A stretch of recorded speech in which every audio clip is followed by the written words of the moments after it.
É isso, estamos no ar com mais uma edição do podcast 3x4, hoje com muita emoção, porque a gente vai trazer, vocês já devem imaginar, um grande tema do dia, e a correria foi grande para a gente conseguir trazer especialistas aqui para conversar conosco sobre esse tema. Não vou dar o spoiler completo, embora você que está em casa já saiba muito bem do que a gente vai tratar, mas saiba que estamos ao vivo, em formato videocast, para você assistir às nossas análises políticas da nossa comunicação popular aqui no Brasil de Fato. Toda semana estamos eu e o meu colega Igor Carvalho, repórter de política, jornalista de política do Brasil de Fato, conduzindo este papo que hoje será emocionante. Companheiro, ufa! Corremos, Nara Lacerda.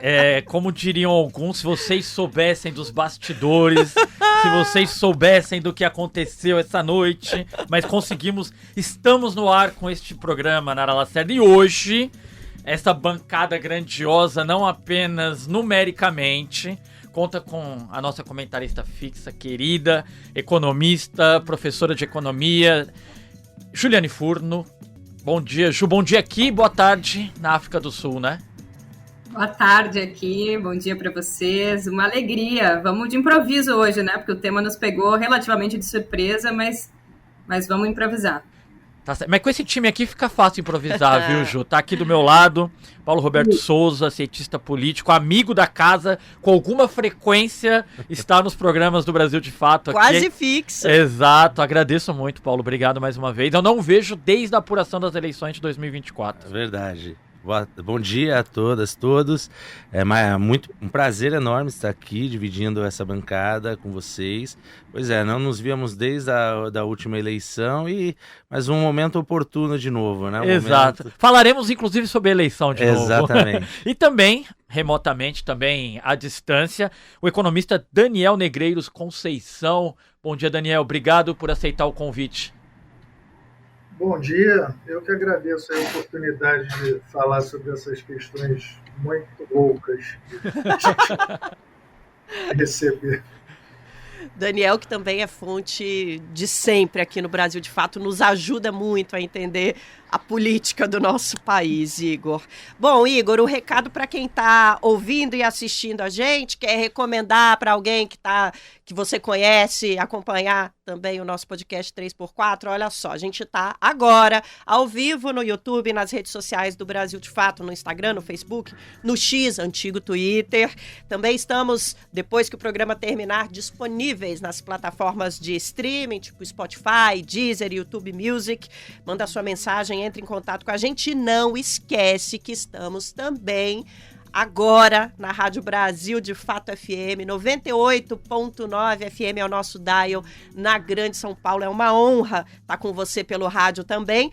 E vamos nessa, né? No episódio de hoje, é óbvio, a gente vai falar da tarifa de 50% imposta pelo bilionário Donald Trump, atual presidente dos Estados Unidos, aos produtos brasileiros que são vendidos ao país do norte da América. Esse anúncio foi feito ontem por meio de uma carta endereçada ao presidente Lula e, surpresa, não foi enviada por meios oficiais, não. Foi publicada numa rede social, que é para a gente sair bastante da liturgia política e fazer, enfim, o marketing político mais rasteiro possível, que é de praxe. Desculpem aí a opinião. Bom, para quem esperava alguma justificativa econômica para essa decisão de taxar os produtos brasileiros em 50%, essa justificativa veio muito fraca. Os 3 primeiros parágrafos da carta são totalmente dedicados à defesa do ex-presidente inelegível, réu na justiça por tentativa de golpe, Jair Bolsonaro, do PL. E a explicação econômica mesmo veio permeada de inverdades, eu diria, e elementos que não fazem nenhum sentido com a realidade. Lembrando que a relação econômica Brasil-Estados Unidos coloca os Estados Unidos como superavitário, né? Superavitária para eles essa relação há mais de 10 anos. Então, a justificativa de que as relações comerciais entre os dois países são injustas para os Estados Unidos, não tem eira nem beira, né, Igor? E essa é a nossa temática. Hoje a gente vai tentar entender as reações políticas aqui no Brasil e explicar mais sobre o que economicamente tudo isso significa. Mais uma vez a gente falando de política e economia. Exato, não dá para fugir disso, né, Nara? Eu queria... Ô, Ju, eu queria começar contigo. Ontem isso aconteceu por volta de 10 horas aqui no Brasil, eram umas 9 horas em Washington, pegou todo mundo de surpresa, redações, cientistas políticos, economistas, todo mundo correndo para entender o que estava acontecendo. Eu queria saber o teu impacto, Ju, assim, quando você leu, imagino que um pouco incrédula, mas como te chegou? Era possível imaginar que chegaríamos a tanto? Essa taxação de 50%, que é uma medida extremada, o Trump chegou num valor desse com a China claramente para poder negociar, mas como te pegou essa notícia ontem à noite aqui, né, madrugada, imagino que você tenha lido agora de manhã, quando acordou na África. Isso, eu li agora de manhã e aí, enfim, várias notícias já estavam escritas sobre o episódio, então já consegui ler com mais embasamento, e minha primeira reação foi ficar incrédula, né? Quando eu vi o Paul Krugman, inclusive, falando sobre esse ensejo ser motivo para uma possibilidade, inclusive, de impeachment, eu fiquei, caramba, como a história está se acelerando, né, muito rapidamente, a gente está vivendo conflitos que podem ter, inclusive, uma proporção muito mais significativa do que parece no primeiro momento. Mas eu fiquei menos preocupada, e depois posso falar, inclusive, sobre isso, pelo aspecto econômico. Eu acho que, olhando a pauta exportadora do Brasil para os Estados Unidos, dos Estados Unidos para o Brasil, é facilmente manejável. Inclusive, o superávit comercial que os Estados Unidos têm tem sido reduzido substancialmente nos últimos 2 anos. Então, a gente já vive uma situação um pouco mais folgada do que viveu em outros períodos. Agora, o que eu acho realmente surpreendente é o que eu acredito que tenha sido uma grande cagada do Donald Trump.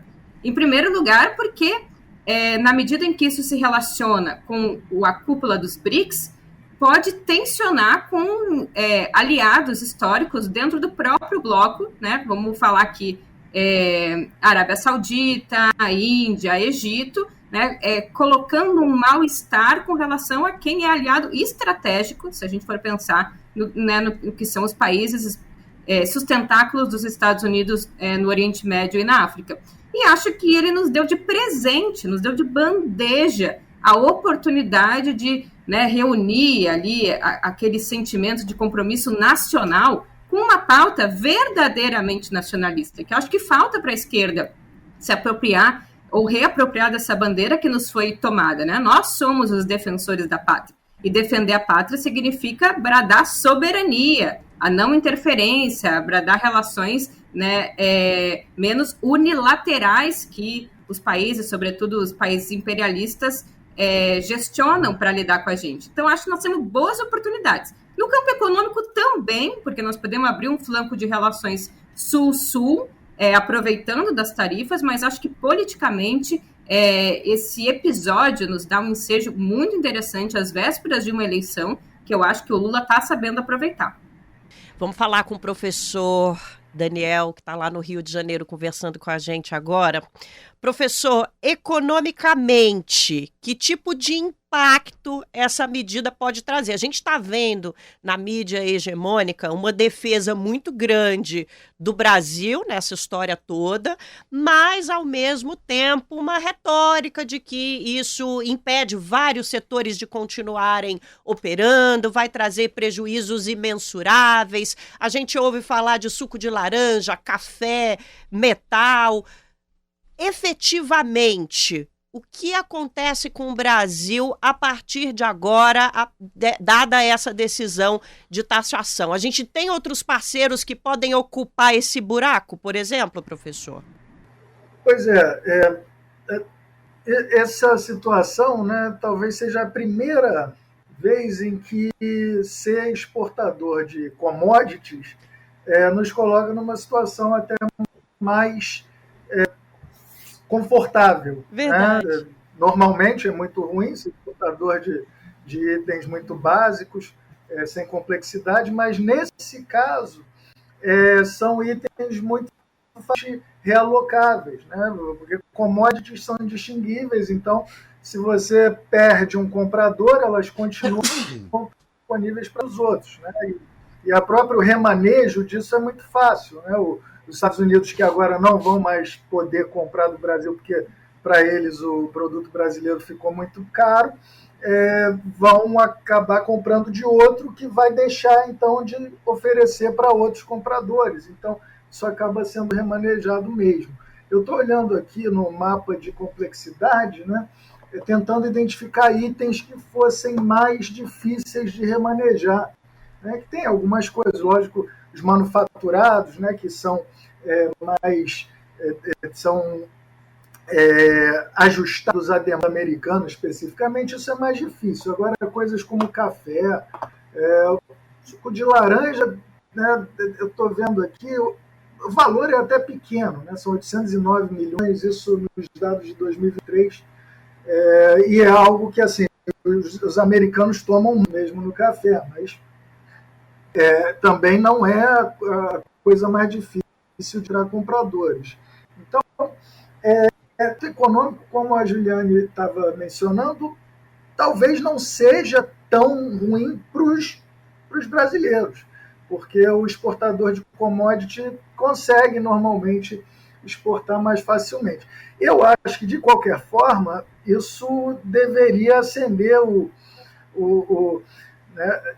alerta para os apoiadores do bolsonarismo do agro, né, que fazem uma aposta de que o Bolsonaro fosse ser sempre um grande aliado, e, nesse caso, eles foram entregues como os reféns, os principais reféns da ação do Bolsonaro, para que a gente tenha algum tipo de sofrimento econômico, para que ele possa sair da sua situação de dificuldade política. Né? Um troço que... Ou seja, até o agro, até os sabotadores do agro estão sendo traídos. Ô, Nara, eu tenho que chamar o Paulo aqui para nossa conversa, eu tenho uma questão para ele. Eu só queria fazer uma pergunta de sujeito ignorante de economia, viu, Paulo? Para Ju e para o Daniel. Muito rapidamente, assim, esse deslocamento dessas placas que o Daniel estava explicando, de alguma forma, o governo pode ser beneficiado também com a oferta não podendo, essa oferta de produtos não indo aos Estados Unidos, ficando no Brasil, essa oferta larga, vasta de produtos, ela pode baratear o custo desses produtos internamente. Então, por exemplo, nós podemos ver carne, suco, outros itens que vão com óleo, outros itens que vão... São importados pelo Brasil, eles ficando no território nacional, nós podemos ver um barateamento da vida, do custo de vida do brasileiro? Ju e Daniel.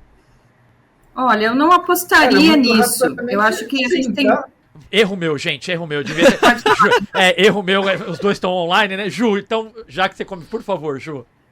Tem dois produtos que estão sofrendo uma pressão nos preços finais por excesso de demanda, né? Ou, quer dizer, eles estão ficando rarefeitos no Brasil porque a gente está batendo recorde de exportação. Isso é carne e café.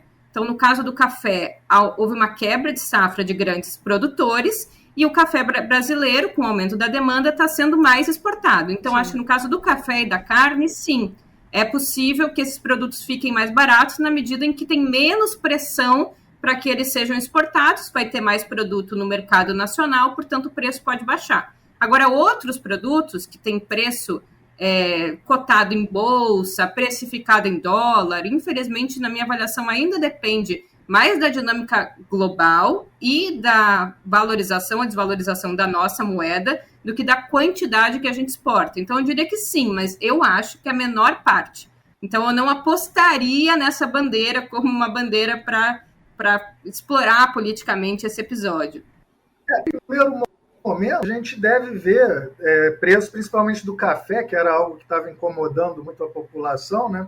Baixar, até porque os exportadores que eventualmente ainda tivessem planejado exportações especificamente para os Estados Unidos vão precisar achar muito rapidamente compradores. Então, esse café pode acabar vindo para cá. E assim, o Brasil é um dos compradores potenciais para substituir os Estados Unidos. Tá?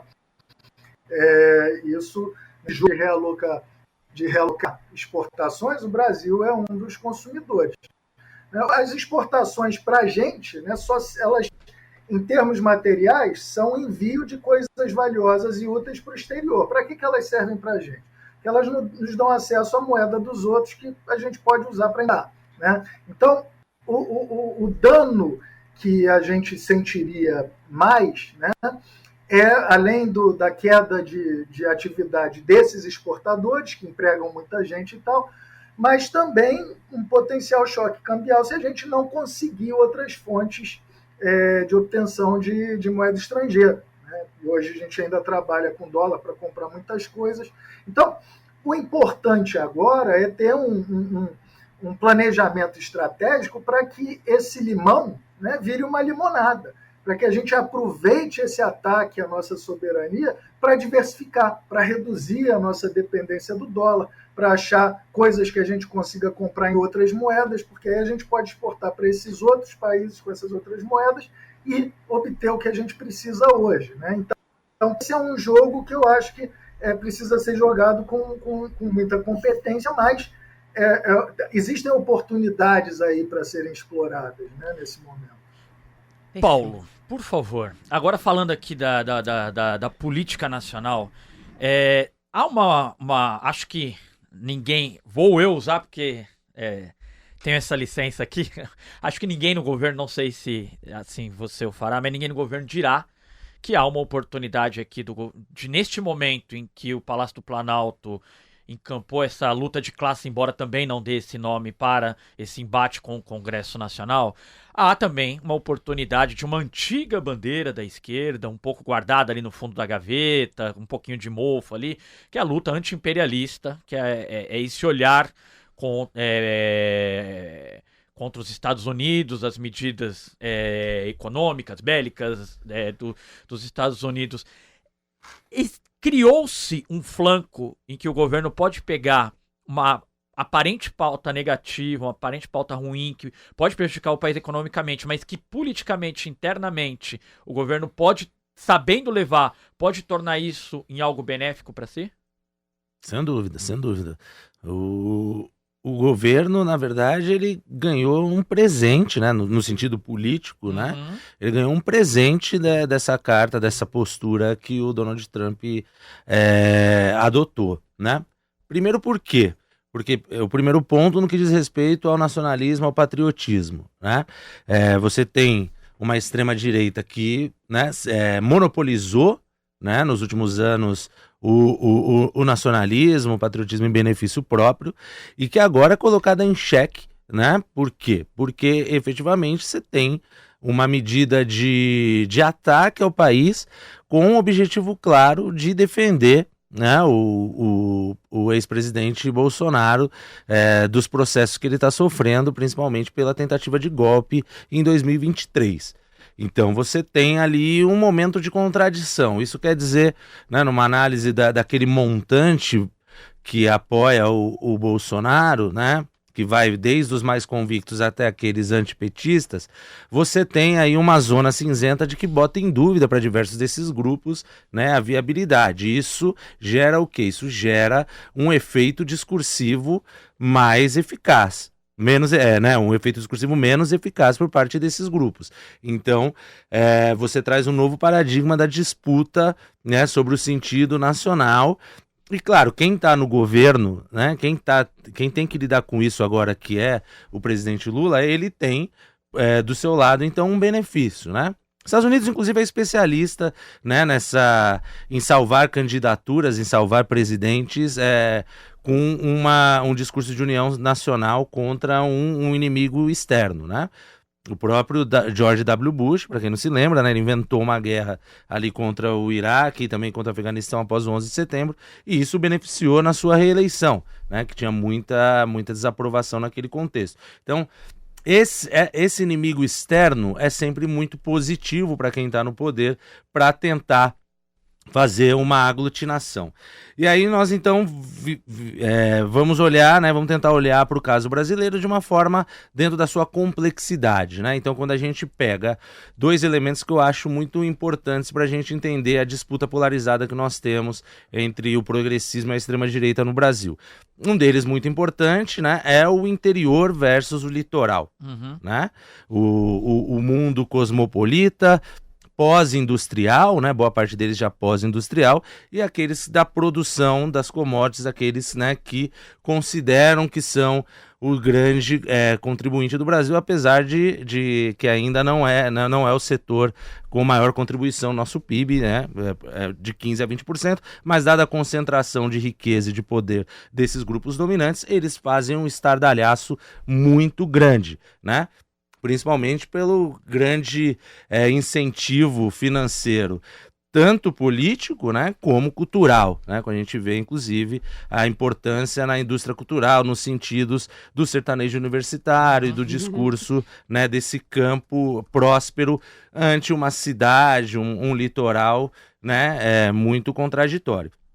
E isso leva a um setor que quase integralmente apoia a extrema-direita nos últimos anos, que é o setor do agronegócio, que foi um dos primeiros a se manifestar, esperando, incentivando, né, mais do que uma cobrança qualquer, foi um incentivo ao governo Lula de ter uma posição contundente contra a ameaça que o Donald Trump colocou. Então isso é muito importante para ver que há, então, um processo juntando tanto o nível de pessoa física com as pessoas jurídicas do agro, um processo que pode fragmentar essa base de sustentação, né, pôr em dúvida essa base de sustentação da extrema-direita, do bolsonarismo, que vai também se estendendo até um liberalismo conservador, né, notadamente o liberalismo econômico da Faria Lima, todos esses que estão o tempo inteiro chantageando e ameaçando o governo, né, quando eles são colocados em xeque também. Então, você tem um rearranjo. Então,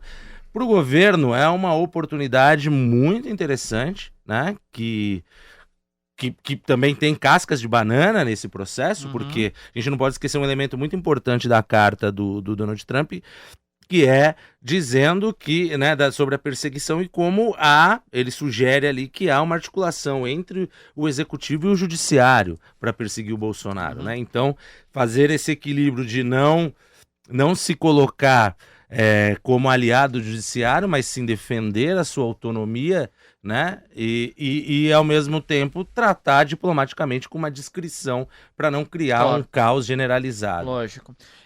Falando da diplomacia, eu queria chamar está na linha conosco agora o professor historiador Walter Pomar, fundador do PT. Acho que ele já nos escuta. Walter, já nos escuta? Falando em bancada de peso, hein, né? Igor? Hoje a gente está com várias participações especiais. Agora sim. Walter Pomar, tudo bem? Olá, Bom dia. Professor, bom dia. Bom dia. Tu consegue nos escutar bem? Consigo, mas aqui... eu acho que nós estamos com um problema na conexão. O professor está com...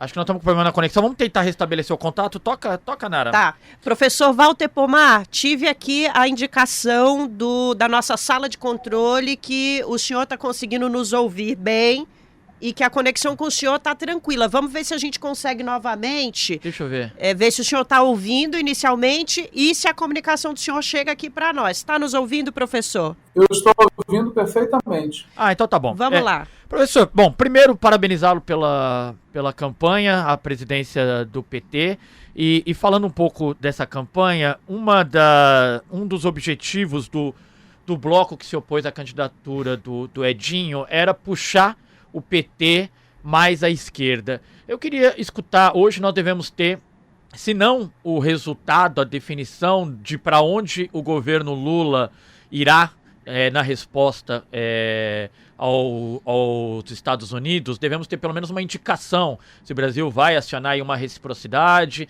ou se colocará o Itamaraty para negociar um recuo ou baixar esses valores. Eu queria saber o que o senhor espera da resposta do governo Lula, o que o senhor acha que pode acontecer, o que o senhor acha que deveria ser a resposta do governo brasileiro.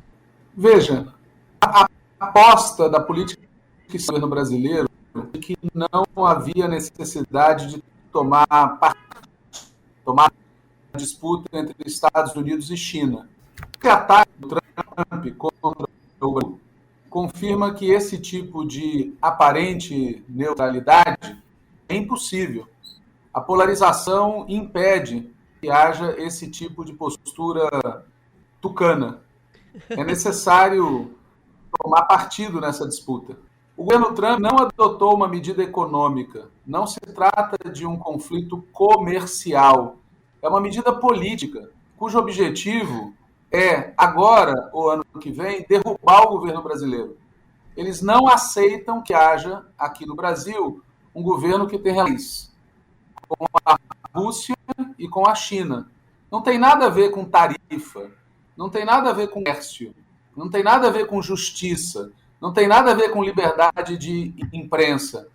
É guerra política, é uma ação imperialista clássica, que vem com a tonalidade, com o tempero característico do maluco, beleza, que domina hoje a política estadunidense. Aquele cara é um animal ensandecido. Mas não é um problema dele. É um equívoco achar que se trata de um problema do Trump. É um dos Estados Unidos. Eles não têm chance nenhuma de manter a hegemonia deles sobre o mundo sem virar o mundo de ponta cabeça. Muitos construíram pós-Segunda Guerra Mundial e que eles reorganizaram pós-C1, este mundo, neste mundo, com as regras deste mundo, eles estão perdendo a batalha. Eles estão deixando de ser a potência hegemônica.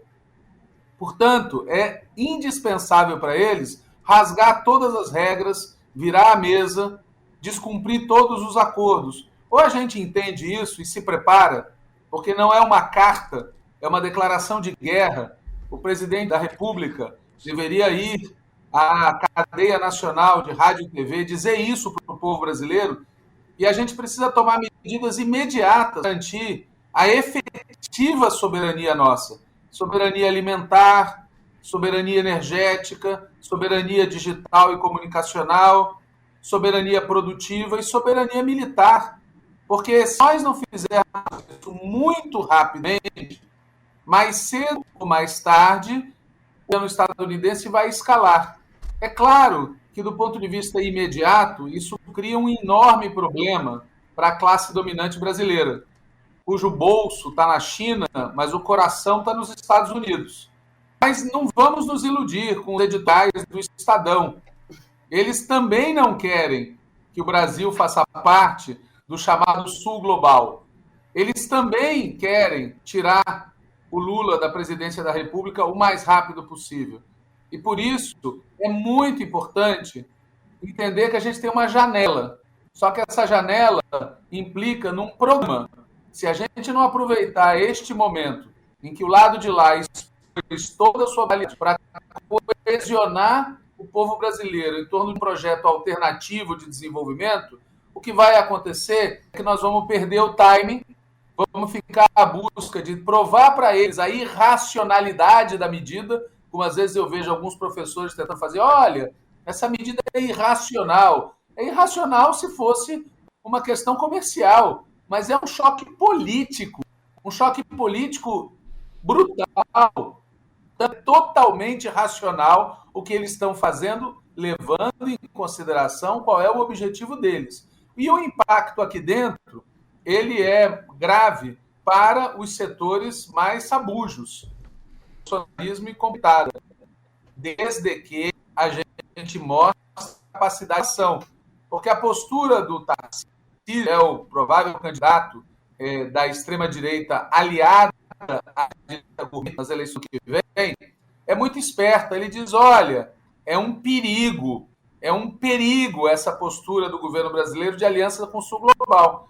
Se a gente tremer a perna e não tomar medidas à altura do ataque, esse discurso de melhor fazer um mau acordo com os Estados Unidos do que comprar uma boa disputa com eles, vai ganhar espaço. Sim. Então, é uma situação de curto prazo que a gente tem que agir rápido.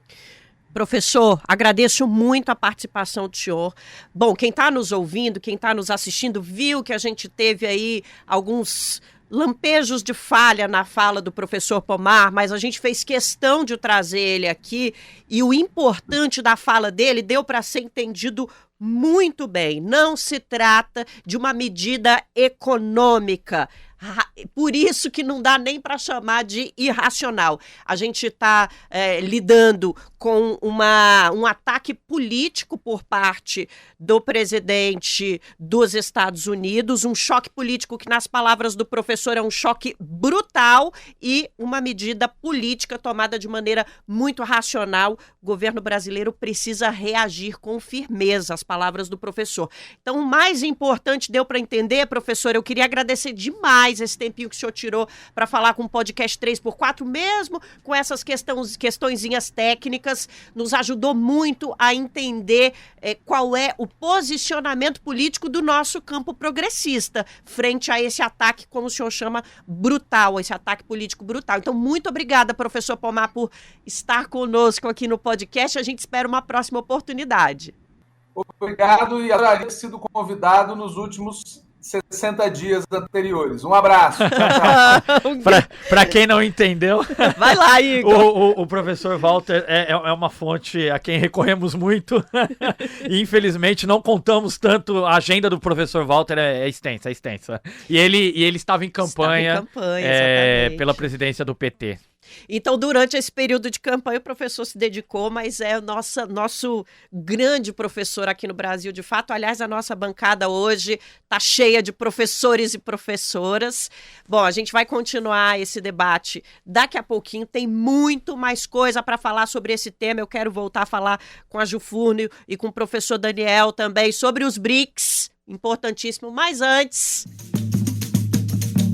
É isso aí, DJ. Musiquinha, porque a gente tem um excelente convite para fazer para você que está aqui nos ouvindo, que está assistindo o podcast 3x4. Se você quer saber mais sobre a nossa cobertura aqui no Brasil de Fato, sobre como é o nosso fazer de jornalismo popular, como é que a gente constrói as informações que a gente traz para você e saber mais também sobre as nossas análises do Brasil e do mundo, assine o nosso boletim semanal, a nossa newsletter do Brasil de Fato. Você recebe em primeira mão no seu e-mail e de graça as nossas análises profundas, conteúdos exclusivos sobre a realidade do Brasil e do mundo. Para assinar é fácil, é só acessar brasildefato.com.br/boletim. A inscrição, como eu já disse, é de graça e o link também está disponível na descrição do episódio e pelo QR Code. Eu olhei ali do lado para ver o meu retorno, para ver se estava mesmo. O QR Code está aqui na tela, é só você acessar.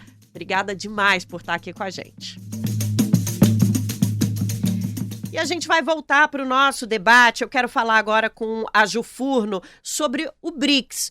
Ju, na internet de ontem para hoje, a gente viu muita gente se perguntando se pode ocorrer uma reação em bloco. Por exemplo, já que os Estados Unidos estão taxando uma das maiores economias globais, que é o Brasil, e uma das maiores economias do BRICS, os países, as nações que compõem um bloco podem retaliar os Estados Unidos em conjunto? Isso existe dentro do BRICS? E se não existe, politicamente é algo que pode ser esperado? Como é que o bloco pode reagir economicamente e politicamente frente a esse ataque a um dos principais integrantes do bloco? Olha, o que eu acho é que os BRICS podem, né, o limite da sua atuação política conjunta como bloco, dada a carência de institucionalidade e a grande diversidade política e econômica, é uma nota que genericamente saia em defesa do comércio, né, das tarifas, das leis que regem o comércio de Bretton Woods para cá e a discordância de uma ação unilateral dos Estados Unidos com relação ao Brasil.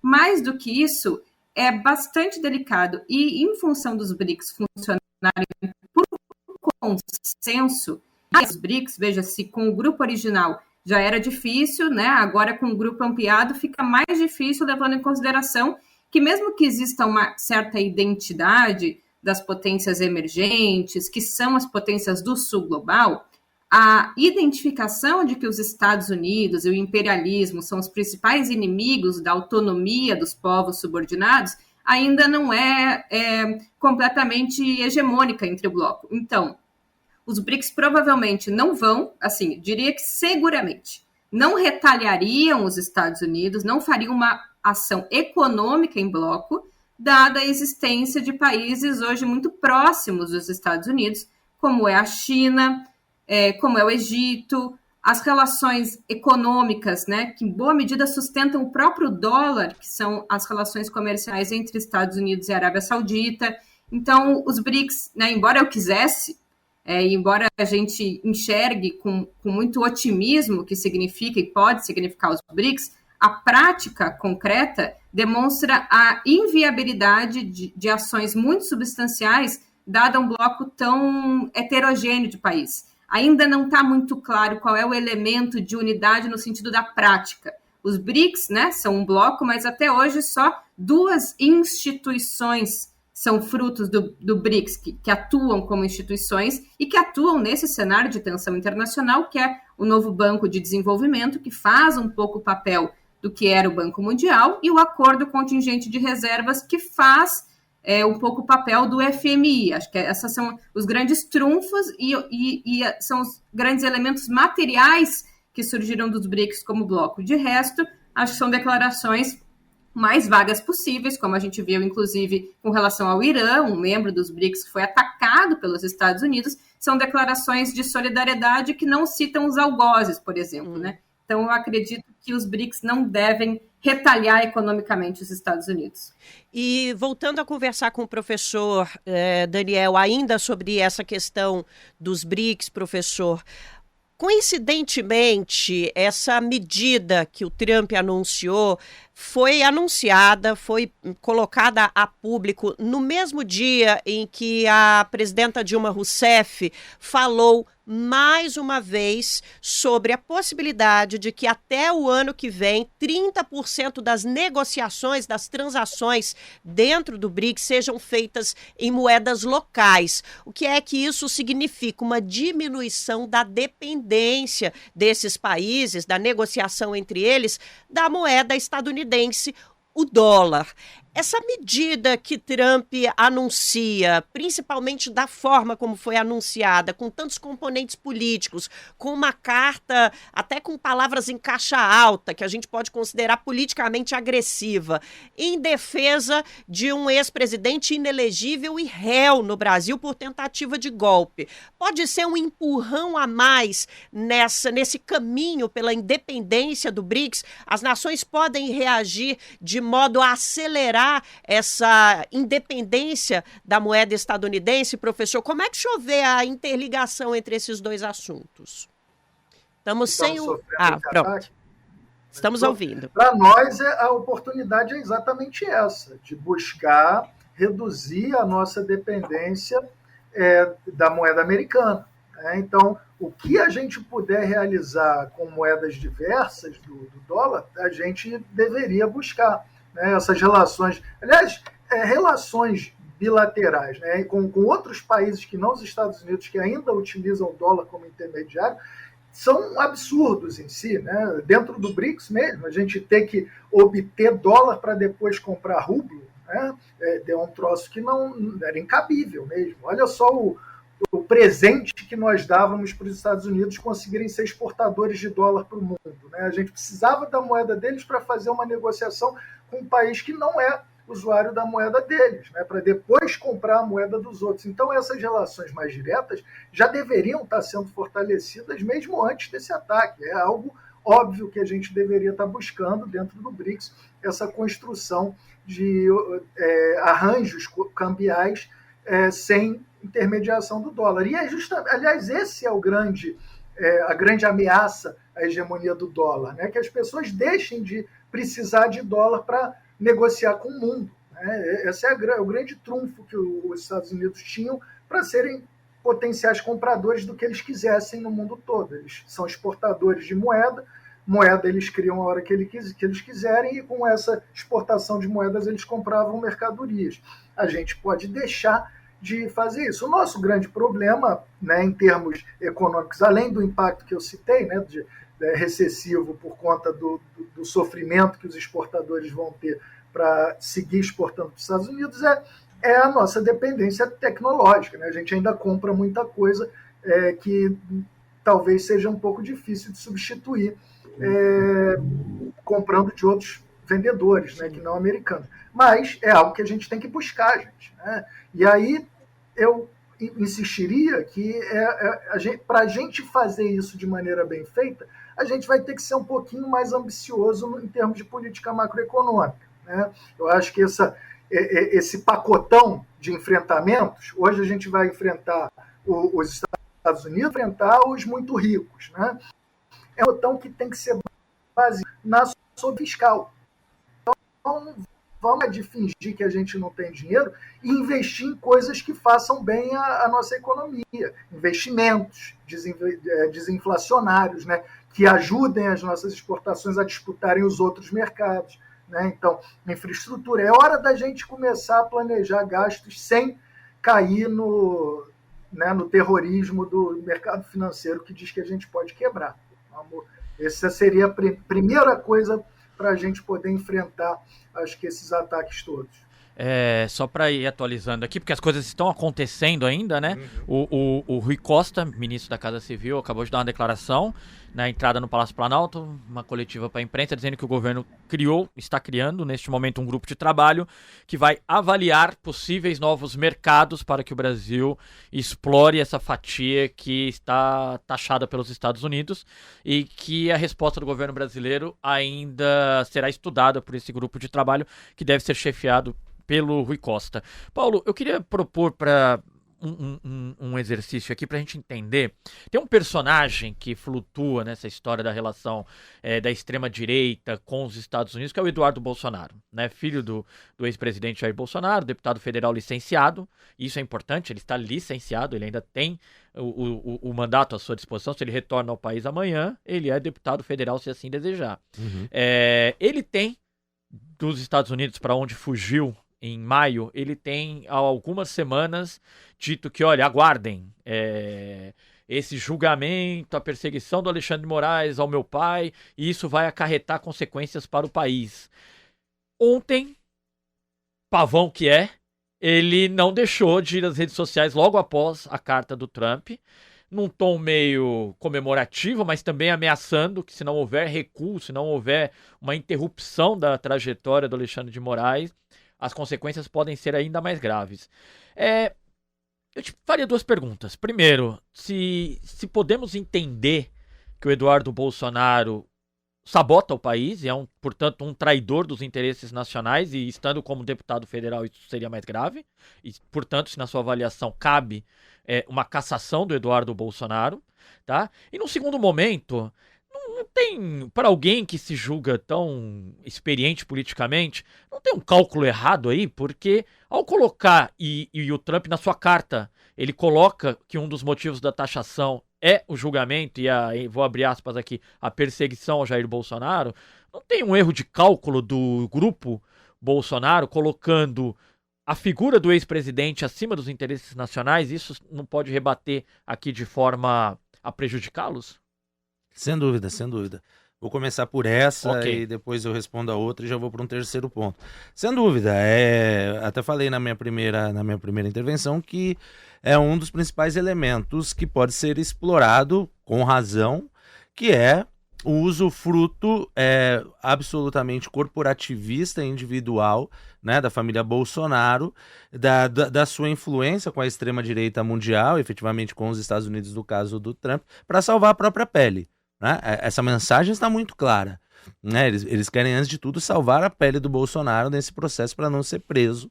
E isso, né, acho que está muito explícito, mas óbvio que sempre precisa ser exposto de forma contundente, né, para a opinião pública e para a cidadania brasileira.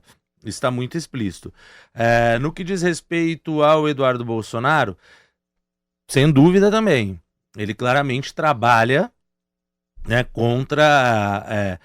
eu não vou falar contra os interesses nacionais, porque aí seria uma coisa mais complexa que ele sequer tem muita capacidade de fazer isso. Ele trabalha efetivamente no exterior para salvar a sua família da tragédia política, né, e efetivamente criminal, né, porque é isso que está em jogo aí no caso do pai dele.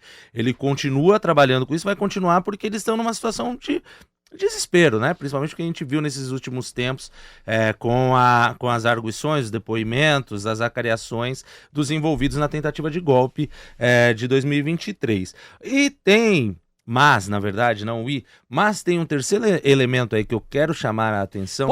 Só no segundo. Então você acha que cabe um processo de cassação num conselho de ética da Câmara, alguma coisa... Cabe, mas isso é um processo político. Certo. E eu acho muito difícil que isso seja aprovado. Temos argumentos. Tem argumentos e isso pode ser utilizado estrategicamente por parte da base aliada do governo ou de algum outro ente aí que queira fazer um voo solo, do Centrão, alguma coisa assim, não sei, mas para fazer esse debate público mesmo que isso não passe, né? Porque tem derrotas que você vence. Você pode não vencer institucionalmente com a cassação efetiva dele, mas você pode... apresentar para a população, de modo geral, o que ele está fazendo, e isso pode gerar julgamentos político-eleitorais para ele, tá? Mas eu acho muito difícil, pelo menos neste momento, ele sofrer um processo de cassação, né? A Carla Zambelli tá lá na Itália para mostrar que esse processo é muito complexo, principalmente com esse empoderamento, no sentido negativo, do Congresso, né? Que virou basicamente um grande sindicatão ali dos interesses corporativistas desses deputados e senadores, né? Fazendo chantagem em cima do Executivo. O terceiro elemento que eu quero trazer para finalizar minha fala agora sobre o que o Eduardo está fazendo é o elemento visando as eleições do ano que vem no que diz respeito às eleições do Senado, que é o principal a prioridade da extrema-direita exatamente para, né, tentar avançar num processo de desdemocratização, né? Por que eu estou chamando de desdemocratização? Porque é efetivamente você... ultrapassar as linhas que separam os poderes, né, com a possibilidade de realizar processos de impeachment bem-sucedidos contra ministros do STF, notadamente, em primeiro lugar, sabemos o Alexandre de Moraes, e, num segundo momento, sabemos o Flávio Dino. Né? É este o processo. Né? E aí, sim, é um outro elemento que precisa, né, ser muito bem abordado e enfrentado, porque, de fato, por problemas próprios também, o campo progressista, o campo liberal, hoje tem muitas dificuldades na eleição de senadores, e as dificuldades do ano que vem podem ser muito significativas, porque o campo da extrema-direita hoje ele tem uma capacidade em torno de 25% a 30% de votos muito coerentes. Então vamos lembrar que o voto é dobrado para o Senado ano que vem. Então, São Paulo já é um exemplo disso. A direita foi muito bem sucedida desde 2010 para cá, né, quando você teve duas dobradinhas aí em tirar os senadores progressistas dessa disputa, né? A última vez que o campo progressista efetivamente tinha eleito senadores em São Paulo foi, se não me engano, com a Marta Suplicy. Mas aí você tem aquelas derrotas que levam, né? Por exemplo, significativamente a Mara Gabrilli junto com o General Olímpio, né? O falecido General Olímpio, onde todo mundo, inclusive do campo progressista, algumas pessoas votaram na Mara Gabrilli como uma menos pior para tentar evitar o General Olímpio. O que aconteceu é que ele ganhou em primeiro lugar, ela foi em segundo. Na última eleição também uma outra surpresa, todo mundo achava que o Márcio França, né, poderia ganhar a eleição e de repente ele foi atropelado pelo nosso grande astronauta e vendedor de travesseiros, né? Muito bom, muito bom. Eu acho que nós precisamos colocar o Eduardo Bolsonaro no lugar da história. Talvez esteja muito ainda dentro dos acontecimentos, mas acho que o Eduardo Bolsonaro precisa ir para um lugar melhor colocado na história, sabe? Os últimos passos dele são passos de lesa pátria, capacho dos estadunidenses. Sim, não, e eu só fazendo uma observação nesse sentido, porque a gente não pode esquecer que dos três irmãos. Dos três patetas, dos três irmãos ali, O Eduardo é notadamente o mais obtuso, Claro. o mais, né, abaixo de qualquer bom senso, que nunca teve um destaque propriamente e dentro do campo da extrema-direita e um reconhecimento do próprio pai, né? Uma coisa bem freudiana mesmo nesse sentido. Então, como um bom outsider, né, nesse sentido, e ele vê nessa possibilidade, né, desse azarão, desse underdog dentro do próprio clã, de alçar voos maiores, de ganhar um reconhecimento paterno, talvez, de ser o filho que salvou o pai da cadeia com essas articulações e tudo mais. Então, assim, ele, grosso modo, ele não tem nada a perder nesse processo e ele está bancando esse processo de não ter nada a perder mesmo. Fica a recomendação aí de algumas sessões de psicanálise, né, para o nosso querido o psicanalista. filho, né?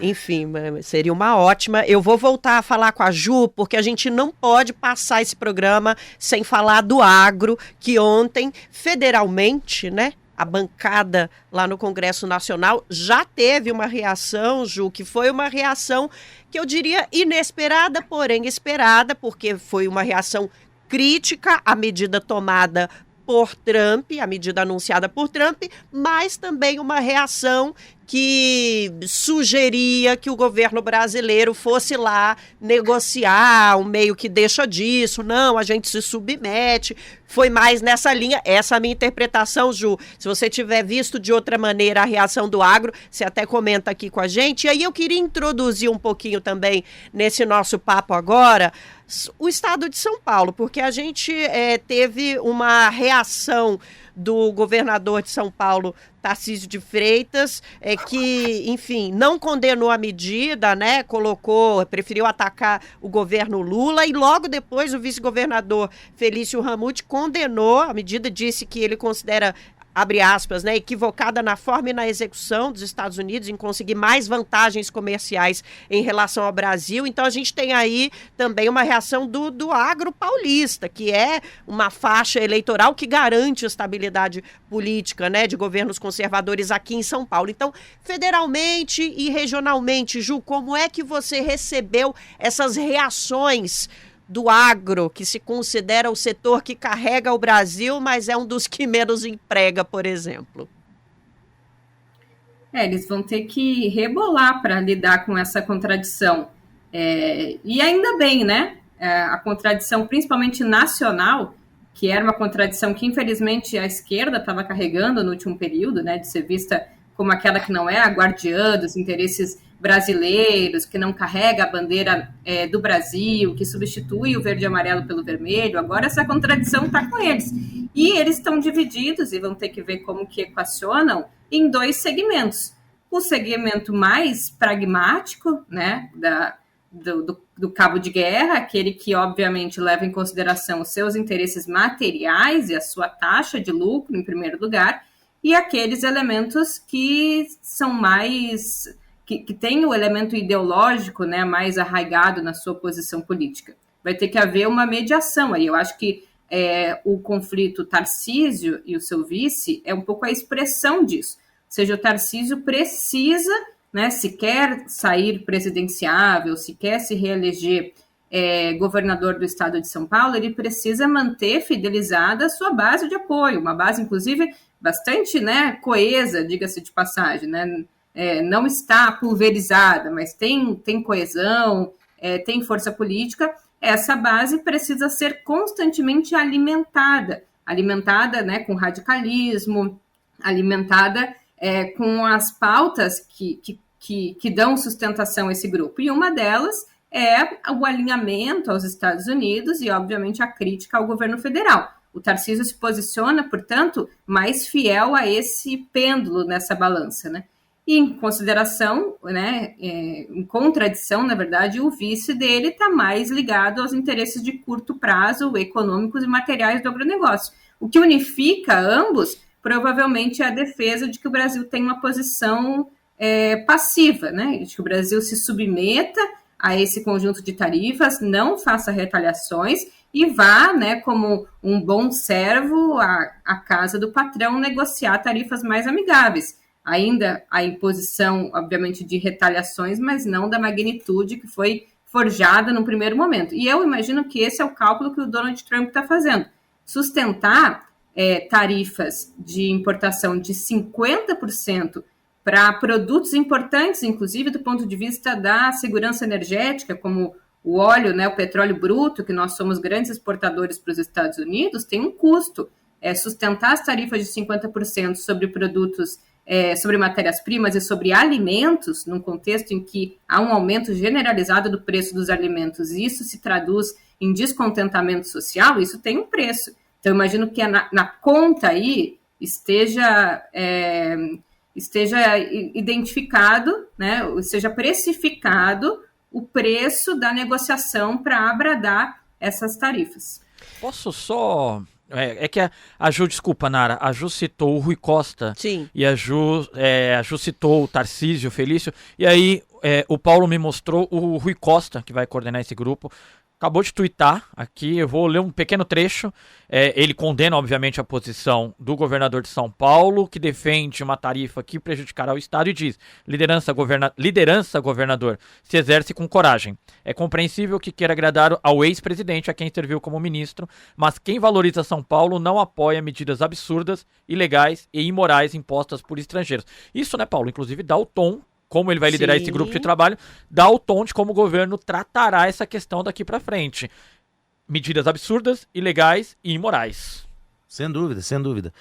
Hoje saiu, inclusive, já uma análise de uma consultoria ligada ao mercado financeiro, né, demonstrando a preocupação, eles escrevem outros termos, mas demonstrando a preocupação desse caso, porque, né, como já está pipocando nas redes, você tem aí uma relação antagônica muito produtiva para o governo, principalmente para somar na disputa da questão da reforma do imposto de renda, que diz, né, o governo Lula quer taxar os mais ricos, Bolsonaro quer taxar o Brasil.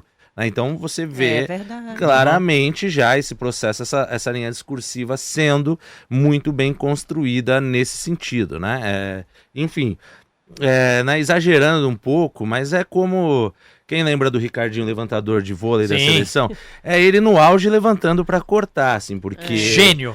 É isso, porque o que o Tarcísio fez ontem, aquela declaração dele, ele abriu esse flanco de forma muito mais fácil para o governo, e o Rui Costa aproveita muito bem nesse sentido, porque agora está registrado, ele se posicionou a favor disso, para pagar a conta, né, com o bolsonarismo, como ele sempre tem que fazer, porque ele sabe que para ganhar a eleição presidencial, se ele vir a ser o candidato, ele vai precisar, efetivamente, do bolsonarismo o referendando. O bom é que o Paulo foi provocador agora, citou o Ricardinho, atleta absolutamente bolsonarista, para dizer como o governo deveria agir. Parabéns, Paulo. Aliás, esse programa, ele tá cheio de provocações e convergência no seguinte, não é uma convergência politiqueira, de estratégia política por baixo dos panos, não, é uma obviedade. E vou falar agora com o Daniel da Conceição, que com certeza vai concordar com isso. O que aconteceu com essa medida do Trump é uma oportunidade para o Brasil se abrir para o próprio mercado, se tornar independente de uma moeda estrangeira completamente colonial, acho que a gente pode colocar esse termo, enfim, e uma oportunidade política também do nosso campo progressista mostrar que tem os elementos e as armas mais efetivas para o desenvolvimento do Brasil.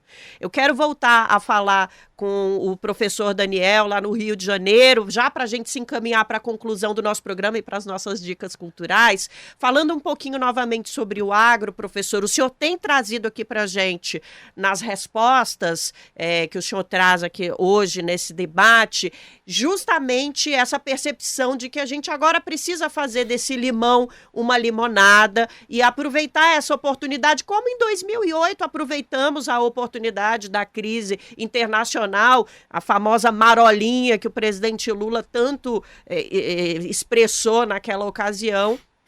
Enfim, outras oportunidades que tivemos ao longo da história também. A gente sempre, quando conversa, professor, fala de história, fala de economia e história. Então, no caso do agro, o senhor vê uma oportunidade histórica acontecendo agora também, de repente, uma mudança, se não ideológica, pelo menos de postura do setor, ou uma mudança do Brasil em relação às percepções que tem sobre o setor? Como é que o senhor encara as possibilidades relativas ao setor do agro neste momento, que esse deve ser, inclusive, um dos setores mais afetados por essa medida do Trump? Olha, esperar muita razoabilidade de quem se alinhou ao bolsonarismo é complicado, né? Então, essa expectativa de que o agro vá transformar os seus posicionamentos e abandonar essa política sabotadora, né, que ele desempenha politicamente, acho menos provável. Agora, num primeiro momento, ele vai chiar. Aliás, hoje o próprio Bolsonaro já está, né, dando aí declarações de que pode pedir para o Trump aliviar da gente, né? Essa coisa ridícula de que ele usa o sofrimento brasileiro como, né, um verdadeiro sequestrador. Olha, né, eu vou chamar o meu tio para impor tarifas em cima do povo brasileiro, porque se vocês não me deixarem escapar do julgamento por, inclusive, tentativa de homicídio, né, gente? Aliás, vamos deixar claro, né, que algo que está me incomodando um pouco é que a gente esquece que, além do golpe, que já é algo inaceitável, mas a gente tinha um plano para assassinar adversários políticos, né? E aí o Trump, que sofreu o atentado, imagina se o Lula, né, tivesse defendido, se a gente descobrisse que o Biden foi o responsável pelo atentado contra o Trump, né, ou tivesse pelo menos indícios fortes, como a gente tem no caso do Bolsonaro, inclusive com trocas de mensagem sugerindo que eles queriam matar o Xandão, o Lula e o Alckmin. Então, imagina se o Biden tivesse orquestrado aquela tentativa de homicídio contra o Trump, e aí o Lula dissesse, não, mas espera aí, não pode julgar o Biden porque ele tem popularidade. Não existe isso, gente. É algo tão surreal, né, que a gente até tá esquecendo de todos os absurdos, né? Existe esse absurdo. É um possível assassino, né? Orquestrou uma tentativa de homicídio e a gente está tratando como se fosse razoável não persegui-lo, uma figura judicialmente. Estamos tratando como uma figura política que deveria ser ouvida, né, professor? Professor, infelizmente a gente está com praticamente zero tempo, já estamos muito estendidos e precisamos ir para as nossas dicas culturais, mas olha só, você que está nos ouvindo e a professora Juliane Furno e os professores que estão aqui com a gente vai continuar analisando esse assunto e vamos ter outras oportunidades de contar com essas pessoas incríveis que estão aqui conosco, mas eu vou começar, Igor, com as nossas dicas culturais. Bora, Nara, última informação para todos nós. O Trump não sabe com quem mexeu, né? Ixi. O Trump fechou os comentários das redes sociais dele depois de uma invasão de brasileiros comentando em suas redes sociais. Vai lá, Nara. Quem é que ganha todas as guerras memeais desse planeta? Vamos chamar a primeira dica cultural da aniversariante da semana, é isso, Nara Lacerda? Feliz aniversário, dona Juliane. Qual que é a sua recomendação hoje?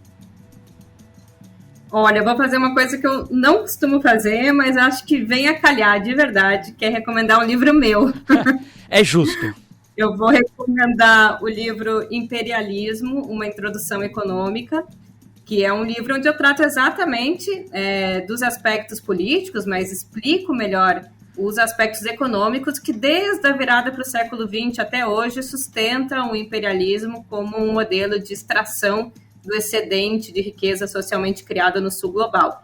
É fácil de ler, didático, para quem não é familiarizado com o tema, e espero que esse livro nos ajude, felizmente, nessa janela histórica, a reativar esse conceito tão necessário para a esquerda. E professor Daniel da Conceição, direto do Rio de Janeiro, professor da UFRJ, qual é a recomendação que você trouxe para a gente hoje, professor? Já agradecendo muito a participação. Eu que agradeço a oportunidade. Eu tenho estado mergulhado nas investigações sobre esse novo mundo que a gente vai experimentar com as inteligências artificiais, né? E aí tenho estado meio chato, então, mas acho fascinante. Bom, tem desde questões culturais, acho que o Black Mirror tem uns episódios interessantes para a gente ver, mas também alguns livros, né? Eu estava lendo esse aqui da Singularidade está chegando, né? Do Ray Kurzweil, tem também o Richard Dawkins com o Blind Watchmaker, porque o que a gente tem possivelmente é um novo estágio Sim. evolutivo, né? De mentes digitais que estão aí surgindo para ou se aliar às nossas ou substituir, se a gente não souber fazer direito. Sem Então, dúvida. eu tenho estado mergulhado nessa questão. E o Trump fica atrapalhando, né? Porque não me deixa investigar as coisas direito. Está sempre criando aí Black Mirror e a Singularidade está chegando são, olha, quem se aprofundar nisso aí não sai mais. O professor tem toda a razão. Paulo, o que você trouxe pra gente?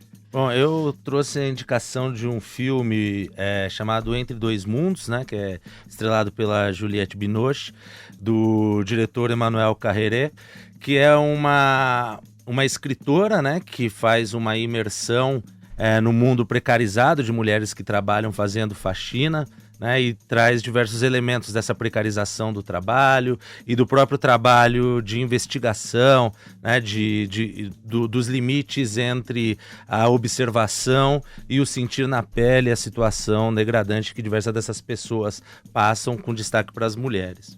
Obrigada, professor. Obrigada, Juliane Furno. Obrigada também, Daniel da Conceição. Valeu, Igor Carvalho. A gente estourou todo o nosso tempo. Todos os tempos. Mas o dia pede. E ficamos devendo ainda. Ficamos devendo Paulo ainda. Tinha mais coisa para falar. Vai. Vamos para os nossos créditos. 3x4 é apresentado e roteirizado por mim, Nara Lacerda, e pelo meu colega de redação, Igor Carvalho. Os nossos comentaristas fixos são Juliane Furno, João Pedro Stedley, José Genuíno, Joselício Júnior e Valério Arcari. Direção, hoje, de Igor Carvalho, Letícia Holanda, trabalho coletivo incrível, produção de Letícia Holanda, apoio da produção Camila Aguiar, trilha sonora original Alejandra Luciani, edição e sonorização Fábio Balbini, identidade visual Rafael Canoba. No Brasil, de fato, temos a coordenação de redes sociais com Rafaela Cury, coordenação de rádio e TV, Muniz e Ravena, e direção executiva de Nina Fidelis. Mais sobre esse assunto, brasildefato.com.br, e até semana que vem.